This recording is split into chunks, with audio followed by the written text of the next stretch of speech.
Irmãos, recentemente eu vi a declaração de um pastor, na verdade era um trecho de um sermão que ele estava pregando, um pastor da Igreja Batista Lagoinha, que disse a seguinte frase. Eu gostaria que você atentasse para pensar comigo nesta noite. Ele disse o seguinte: se a faculdade vai acabar com a vida do teu filho, não manda ele para a faculdade. Não manda. Vai vender picolé na garagem. Ah, mas eu não criei meu filho para isso. Você criou para quê? Para que ele vá para o inferno? Essa foi a fala deste pastor e ela repercutiu, está ainda repercutindo nas redes sociais, e ela é um alerta para nós em diversos aspectos. O primeiro deles é sobre os vídeos que nós vemos, que são cortes de grandes mensagens. Muitas vezes falas retiradas de um contexto, de uma explicação, que podem facilmente trazer uma interpretação errada daquilo que estava sendo então ensinado. A conclusão que a maior parte das pessoas teve quando este pastor disse essas palavras era: este pastor está incentivando os seus fiéis a não frequentarem a universidade. Ele está incentivando para que os seus fiéis não vão para a faculdade, não cursem qualquer cursos superior, mas que eles fiquem longe. Essa foi a primeira interpretação. E quando você observa o contexto, de forma exagerada, este pastor ele estava então citando a expressão: se o teu olho te faz pecar, arranca-o, assim como disse o Senhor Jesus. Então ele disse: se a faculdade é um problema, se o seu filho não está pronto para ir para a faculdade, não mande. Mas a interpretação veio de várias formas, e o outro alerta que nós precisamos estar com relação a isso é que a questão levantada de enviar filhos às faculdades, às universidades pelo país, ou mesmo enviar os filhos para as escolas, ela gera medo em muitas pessoas. Muitos cristãos têm medo de enviar, ou do que pode acontecer se eles enviarem os seus filhos para esses lugares, porque eles vão ter contato com outras ideias, eles vão ter contato com outras pessoas que não creem em Cristo Jesus. Muitos concordam com o pastor na interpretação errada de que os filhos não devem mesmo ser mandados para a universidade. Vai fazer uma lavagem cerebral e ele vai então abandonar a fé por conta disso. E eu tenho que concordar que esse é talvez o maior medo que nós temos, de ver a nossa família longe do Senhor. Uma família onde alguém aprendeu sobre Cristo e a pessoa então se afastou da fé. E é por conta disso então é que eu preciso perguntar: como é que alguém pode se afastar deste mundo? Como é que alguém então pode evitar todos esses problemas que poderiam ser causados em uma universidade? As opções, elas são variadas para você. Você pode então optar por ouvir só música gospel a partir de hoje.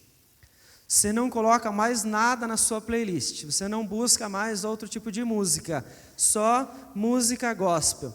Quando você for conversar, você converse apenas com os seus familiares crentes, tá? Não fale com familiares não crentes. E aqui eu estou correndo um grande risco de receber um corte na mensagem, e divulgarem só esse pedacinho, Não fale com eles, Você pode também frequentar apenas escolas ou universidades confessionais, tá? Você vai estar se afastando do mundo. Ou ainda mais, uma novidade que surgiu recentemente no Paraná: Você que gosta de frequentar a academia, você pode então frequentar uma academia cristã. Surgiu isso recentemente no Paraná, porque para treinar lá você só vai escutar música gospel.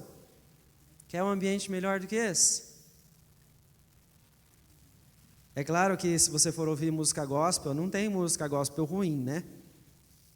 Se você for conversar então com seus familiares, nenhum que não é crente tem qualquer traço de bondade, qualquer traço de misericórdia. Se você for olhar para as faculdades, nenhuma delas está corrompida hoje em dia. Então, confie com os seus olhos fechados. Meus irmãos, se o problema é viver no mundo, se eu me afastar dele, me distanciar deste mundo, eu estaria salvo? Jeremias capítulo 17, versículos 9 e 10 diz que o coração é enganoso e ele é desesperadamente corrupto.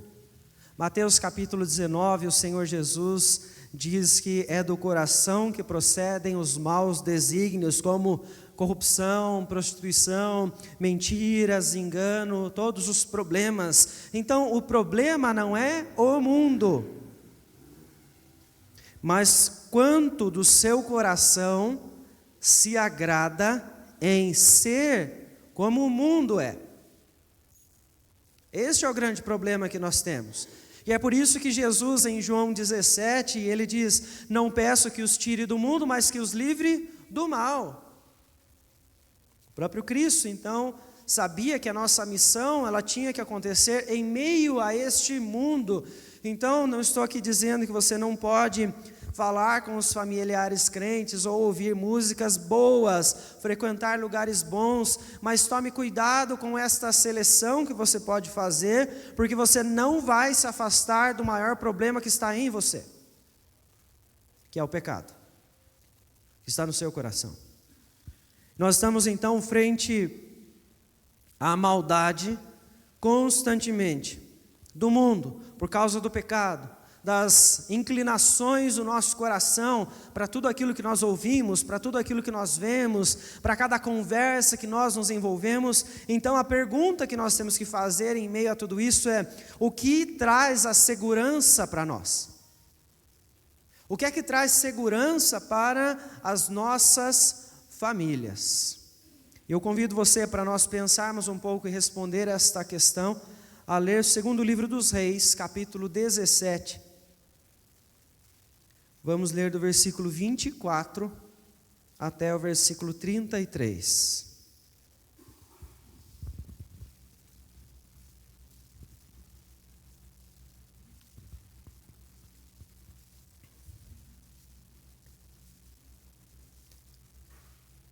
Segundo livro dos Reis, capítulo 17, do versículo 24 ao versículo 33. Eu vou pedir o auxílio dos irmãos, vou ler os versículos pares. Eu peço aos irmãos que leiam juntos os versículos ímpares. Diz o seguinte, a palavra do Senhor: o rei da Assíria trouxe gente de Babilônia, de Cuta, de Ava, de Amate e de Sefarvaim, e a fez habitar nas cidades de Samaria, em lugar dos filhos de Israel. Tomaram posse de Samaria e habitaram nas suas cidades.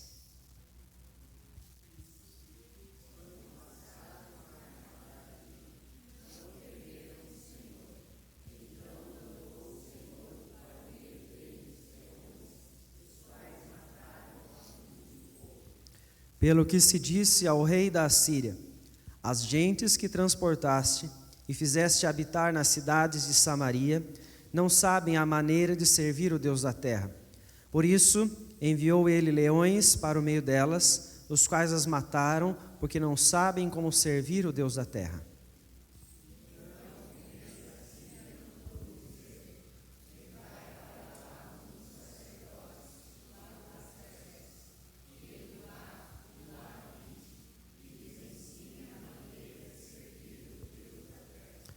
Foi, pois, um dos sacerdotes que haviam levado de Samaria e habitou em Betel, e lhes ensinava como deviam temer o Senhor.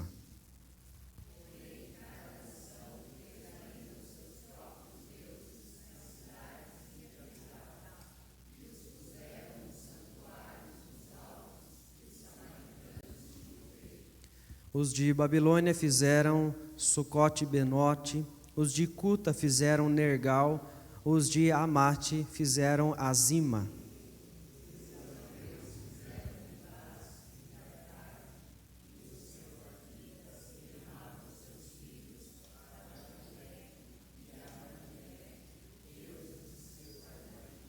Mas temiam também ao Senhor.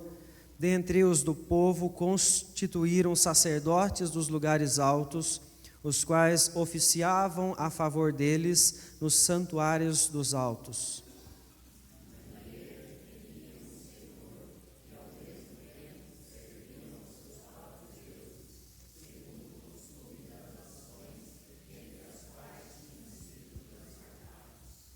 Vamos orar mais uma vez. Querido Deus, em nome de Jesus, nós pedimos a Ti e continue falando ao nosso coração. Que o Senhor venha, através do Teu Espírito Santo, com o Teu poder, iluminar a nossa mente para podermos compreender mais este trecho da Tua palavra nesta noite. Peço a Ti, Senhor Deus, que abra os nossos corações para que a Tua palavra venha fazer morada, que o Senhor venha transformar a cada um de nós pelo entendimento, nos dando fé, nos dando a direção para podermos viver de maneira agradável ao Senhor. Em nome de Jesus que nós oramos e desde já nós agradecemos a Ti. Amém, Senhor. Irmãos, a família da aliança no contexto do Antigo Testamento, ele estava exposta a todos os riscos, a todas as ameaças, e eles falharam em determinados aspectos que poderiam trazer a eles e as suas famílias a segurança para eles continuarem nos caminhos do Senhor. O reinado de Oséias, ele é então o último daqueles então que estão sobre o reino do norte, antes do cativeiro. E assim que o texto então começa mostrando a nós que eles estão então debaixo do cativeiro da Assíria. Ele nos mostra que o rei da Síria trouxe gente da Babilônia até Samaria. Há então um motivo pelo qual os israelitas são tirados da sua terra e eles são levados para a Síria com exílio, como escravos. Versículo 21 e 22 nos contam isso. Pois quando ele rasgou a Israel da casa de Davi, e eles fizeram rei a Jeroboão, filho de Nebate, Jeroboão apartou a Israel de seguir o Senhor e o fez cometer grande pecado. Assim, andaram os filhos de Israel em todos os pecados que Jeroboão tinha cometido, nunca se apartaram deles. A divisão, como o texto diz, o rasgo que aconteceu em Israel, foi o período então logo após o reinado de Salomão, onde nós temos então a história sendo contada no tempo dos reis como Reino do Norte, Israel, ou Reino do Sul, como Judá. Você vai encontrar essa diferença então dos reinados por causa do erro de Salomão. O Senhor então permite que isso então aconteça. A dificuldade que o texto vem nos mostrar que eles viveram é que aqueles que eram do norte, aqueles que estavam então sendo chamados ali de povo de Israel e não de Judá, eles ficaram sob a liderança de Jeroboão. Jeroboão não era filho de Salomão, assim como o rei que estava ao sul, mas ele era um servo. E este homem então conduziu o povo do Senhor para uma vida de idolatria. Ele constrói bezerros de ouro, faz aquele povo então adorar esses bezerros, e eles desobedecem ao Senhor, e os reis que o seguem, todos eles, sem exceção, aqueles que estão à frente do norte, eles também cometeram os mesmos pecados que Jeroboão. Permaneceram então na idolatria. Oséias é o último destes, o último rei sobre o norte, e o texto nos diz, capítulo 17, versículo 2, que ele fez o que era mal perante o Senhor. Oséias quis bancar aqui de esperto em meio ao rei da Síria e todo o seu poderio militar que estava ali sendo usado para invadir aquela terra. Oséias então ele se coloca como servo do rei da Síria, mas um servo queria enganar ao rei. Quando esta conspiração, este engano é descoberto, então isso traz prejuízo não só para o rei, como para todo Israel. O rei da Síria então leva aqueles da tribo do norte, o reino do norte, são então levados juntos para a Síria, cativos, escravos. Qual é a consequência que os leva a viver dessa forma? É o pecado. O pecado então leva à escravidão. O pecado levou então os israelitas a uma vida de escravidão completamente diferente daquela que eles estavam vivendo até aquele instante. Eles estão na terra que o Senhor prometeu. Terra que mana leite e mel, o melhor lugar que eles poderiam viver, mas por desobedecer a Deus, nós vemos então que eles são levados novamente à vida de escravidão. O pecado leva a uma vida em meio aos pagãos. Você pode observar como é que a história acontece desde Gênesis. Você vê ainda aqui em Gênesis capítulo 2, você encontra então Adão e Eva em um jardim onde tudo que Deus havia feito era bom. Eles estavam ali em plena comunhão com o Senhor, servindo ao Senhor, mas no passo que eles desobedeceram a Deus, os pagãos passaram a estar no meio deles, pois antes disso não havia nenhum que estivesse em desobediência, não havia idolatria, não havia, portanto, qualquer um que estivesse olhando para outro Deus, a não ser o Senhor. E você vê isso acontecer na própria família deles. Caim, e na sequência, os demais filhos, netos, pagãos, que não confiavam no Senhor, desagradavam o coração de Deus. Porque é o pecado que nos afasta do Senhor.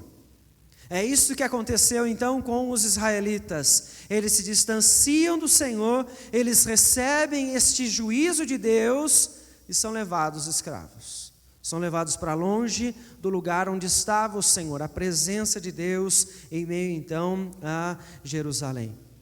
Mas o texto completa então dizendo que a este lugar onde habitavam os israelitas, o rei da Síria trouxe babilônios, trouxe os habitantes de Cuta, de Ava, de Amate, de Sefarvaim, e os fez então se misturar em Samaria, com aqueles que ainda restavam de Israel, que permanecem ali. Veja então que há um objetivo neste rei, quando ele leva outros povos para viver naquele lugar. O objetivo dele, portanto, é remover qualquer vestígio de fé ao Deus verdadeiro, ao Deus de Israel, que estava então naquele lugar. Vamos misturar os povos, vamos permitir que as pessoas estejam juntas, porque assim nós vamos então minando a fé que habitava neste lugar por causa do povo de Israel. E essa é uma mistura muito comum nos nossos dias, entre aqueles que são adeptos ao ecumenismo, porque todos então que são adeptos desta vertente, podemos dizer assim, de fé, eles entendem, não importa com quem você esteja, porque todas as pessoas seguem ao mesmo Deus, porque só existe um Deus, e aí se misturam aqueles que servem a Cristo, misturam aqueles de religião pagã de todos os tipos, achando que não há problema algum de estar com essas pessoas, mas a consequência vem. Misturar, tentar então apagar a fé cristã traz consequências. E isso acontece então, como o texto nos diz, no versículo 25, quando eles passam a habitar naquela terra, sabendo quem era o Deus daquele povo, eles ainda assim não temeram ao Senhor, eram pessoas pagãs, pessoas que não tinham fé no Deus verdadeiro. E Deus então envia leões para matar aquelas pessoas, alguns daqueles do povo que estavam ali, que não o temiam, que não o reconheciam como Senhor.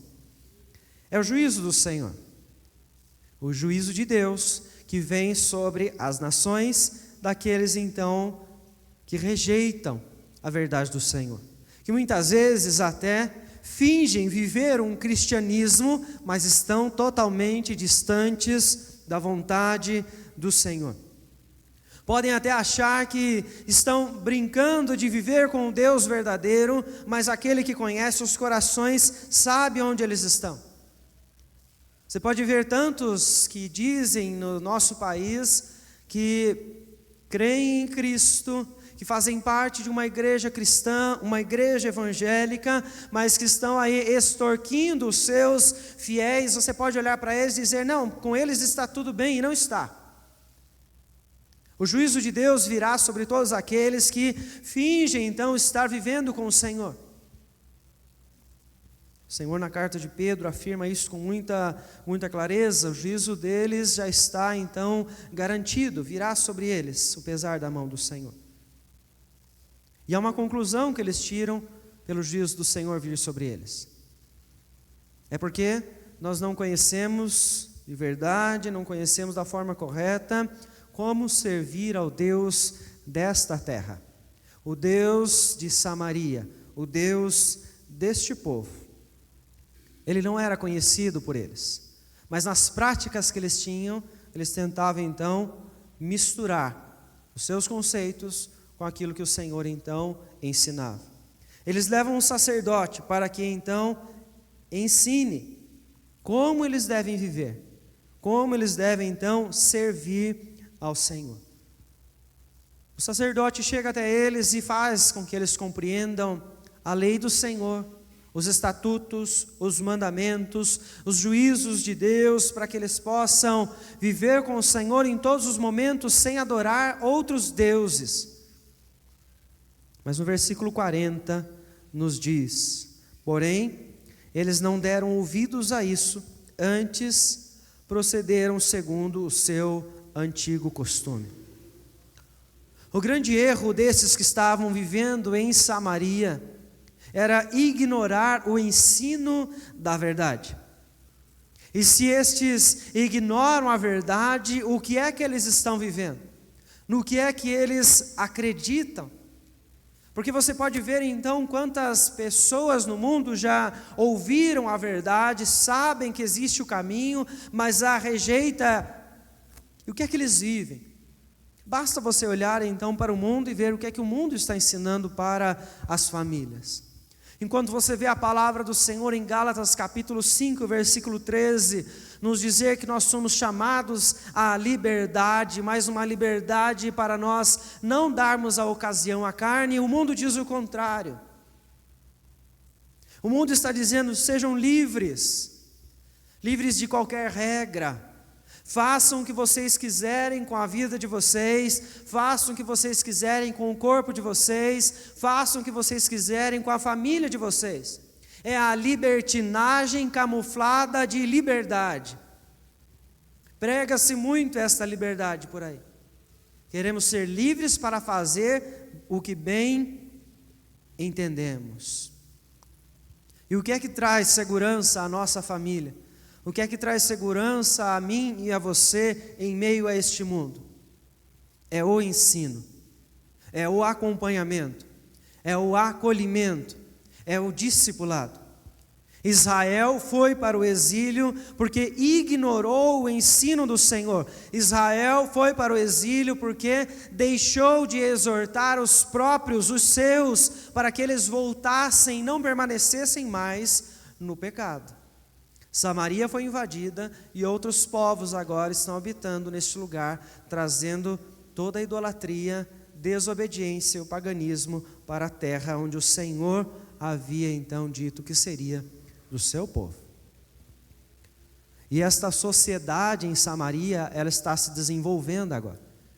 E na construção dessa nova sociedade, as nações que estão ali misturadas, como diz o versículo de número 29, elas começaram a criar os seus próprios santuários. Elas começaram então a adorar os seus próprios deuses. Se o primeiro erro deles foi ignorar o ensino trazido pelo sacerdote, na sequência o segundo é a falsa adoração ou a idolatria que eles então trazem junto de todos os seus costumes. Os babilônios trazem os seus deuses, os de Cuta, os seus, de Amate, os seus, e assim por diante. Cada um deles trouxe aquilo que eles adoravam. A adoração ao deus Baal era muito comum entre os babilônios. E com o clamor a ele, que você pode se recordar comigo, dos profetas que não eram ouvidos perante a batalha que travava Elias com estes, mostra como é que era então o relacionamento deles com o seu Deus.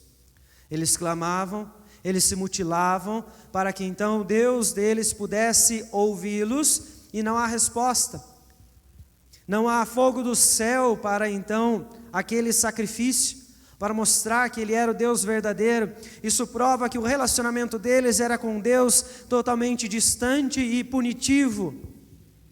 O que fazia então com que eles adorassem com medo de serem castigados por um Deus que está longe, mas se aproxima quando vem trazer juízo sobre eles.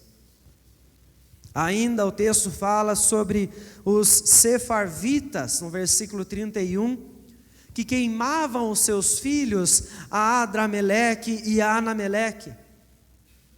Queimar os próprios filhos é muito semelhante então à adoração que você observa ao deus Moloque,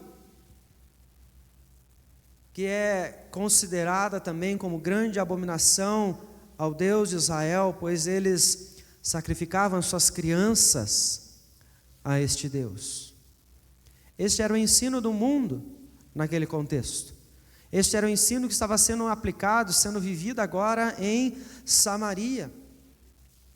Mas veja que esse tipo de ensino, ele está nos nossos dias, práticas como essas que têm sido consideradas como um tipo de adoração. Você pode viver desta forma. O sacrifício de crianças agora, ele é defendido pelas pessoas como algo natural, para que as mulheres possam então optar por abortar a criança, independente do tempo que ela tenha, quantos dias, quantos meses ela tenha, defendido inclusive pelos governantes, prefeitos, nós vemos aí deputados no nosso país. Você chegou a ouvir, inclusive, pessoas chamando essas crianças que estão prestes a nascer de monstros. E por isso elas podem ser abortadas, porque imagina o prejuízo que ela vai trazer para essa família.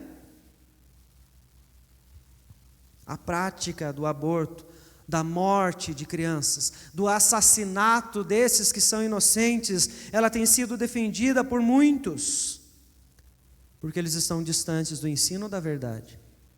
Estão rejeitando a verdade do Senhor. E eles estão vivendo numa falsa adoração. Todos eles possuem um ídolo no seu coração. Eles estão adorando algo que está os guiando para que eles assim se comportem. E a palavra do Senhor nos diz que o Senhor nos conhece ainda no ventre de nossa mãe. Salmo 139, Davi fala isto. Então não existe tempo de gestação para você definir se existe ou não vida, pois desde a concepção já existe então a vida, assim diz a palavra do Senhor. Em todo caso é assassinato, em todo caso é a morte de uma pessoa, a morte de uma criança. Porém, ainda praticando tais abominações, o texto então nos diz no versículo de número 32, que eles temiam ao Senhor, o Deus de Israel. Veja então que juntamente com a adoração ao Deus de Israel, eles estão adorando aos seus deuses. Eles estão dizendo que adoram ao Deus verdadeiro e único, e ainda assim sacrificam as crianças. Ainda assim apoiam esse tipo de prática. E é esse tipo de sincretismo religioso que nós vemos também presente nos nossos dias. Não é novidade para nós, porque algumas igrejas que se dizem cristãs estão emprestando rituais de religiões africanas para trazer ao culto ao Senhor. Esse é o sincretismo, é a mistura, né? Vamos misturar aqui, colocar no mesmo caldeirão a religião cristã e as outras, vamos colocar um pouco de cada uma, misturar e vamos viver como se fosse para Deus. É uma falsa adoração. Princípios que são desagradáveis a Deus, um culto que não é ao Senhor, um culto que não é direcionado pela palavra do Senhor, mas apenas para agradar a homens, apenas para agradar a idolatria que está no coração dessas pessoas.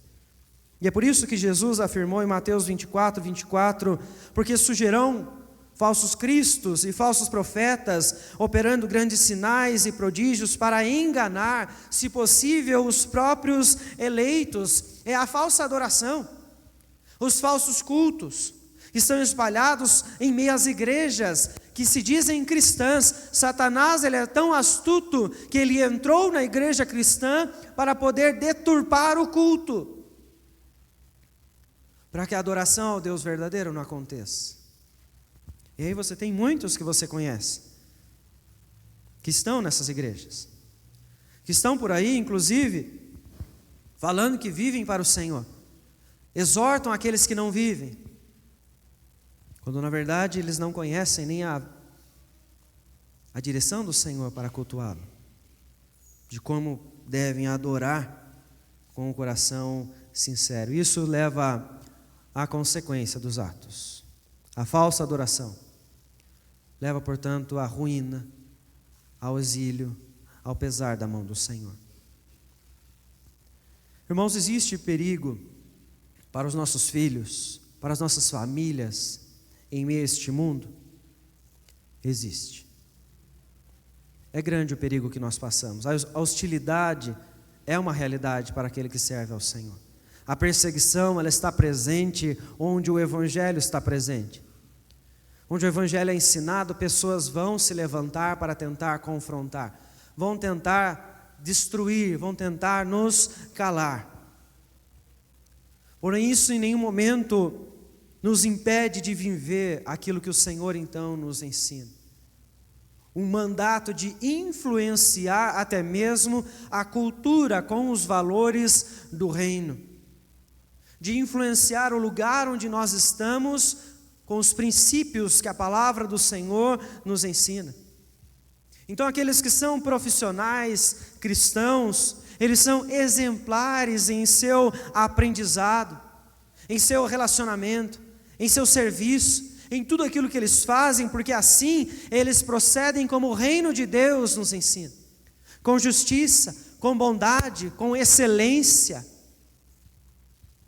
E é por isso que os estudantes cristãos que estão em meio às escolas, estão em meio às faculdades, espalhados pelo mundo, eles também são exemplares. Eles se esforçam, eles fazem o seu melhor, eles fazem aquilo com excelência, eles amam com quem eles vivem, eles amam seus professores, eles amam seus colegas, porque isso é valor do reino. Não é valor deste mundo, e é por isso que nós estamos neste mundo, para viver o reino de Deus. Desta forma, todo cidadão, independente do círculo que você vive, você está lá para ser um verdadeiro embaixador de Cristo Jesus. Você está lá para viver o Evangelho. Você está lá para mostrar às pessoas no que você acredita. Jesus, ele disse aos seus discípulos que eles iriam fazer obras maiores do que ele, porque iriam até mais pessoas, porque iriam até outros lugares aos quais ele não foi durante o seu ministério terreno, e assim estamos nós, vivendo para ser testemunhas da verdade, e com ela iluminarmos todo lugar onde nós vivemos, todo o contexto onde nós estamos.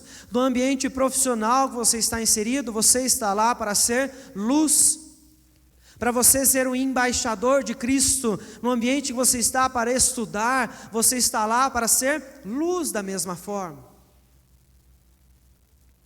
Então, em todo lugar, o que traz segurança à nossa fé e à fé de nossa família é o ensino verdadeiro das Escrituras e a condução à verdadeira adoração. Por conta disso, o ensino no lar deve ser fundamental, deve ser resgatado, para que a nossa família saiba no que ela deve confiar, no que ela deve acreditar, em como ela pode então ouvir as pessoas para dialogar com elas. Quem é o Deus que a sua família serve? Quem é o Deus que aqueles que estão com você servem? Isso vai depender de como vocês aprendem isso em casa. O lar é a base. A igreja é uma extensão. É uma extensão, um complemento, onde nós já aplicamos isso na vida em comunidade, como estamos aqui. No culto ao Senhor. Onde nós reforçamos os aprendizados que nós temos, então, recebidos no nosso lar.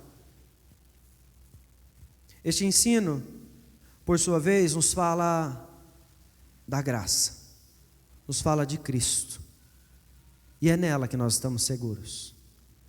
Deus nos traz segurança pela sua graça e somente por ela.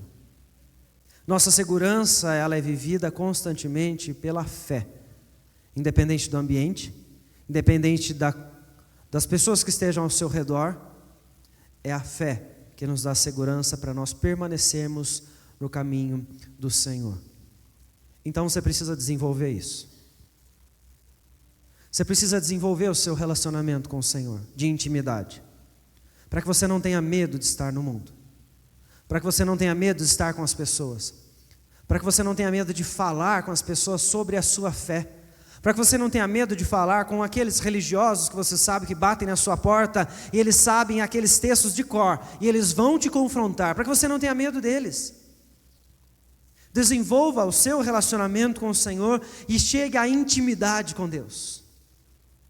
Ele vai se revelar a você, pelas Escrituras, pelo estudo, pelo aprofundamento da verdade. Você vai então conseguir entender quem é este Deus que está com você em todos os momentos.